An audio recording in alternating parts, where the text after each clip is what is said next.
I feel as young as I did when I got out of high school.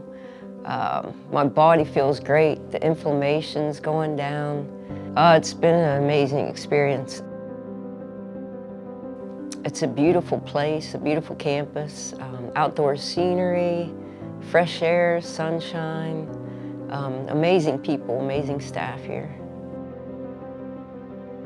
The best part of the experience here is really putting the spiritual, mental, and physical aspects of what the Lord has into my life.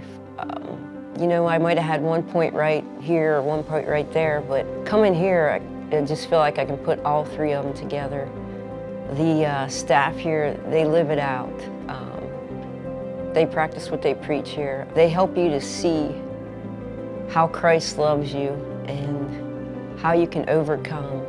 So much clearer from the Bible as to how we're supposed to live and how we're supposed to keep the laws of God, and how, you know, we can't do it in our own strength, but it is through the strength of Christ dying on the cross that gives us that willpower that we can do it.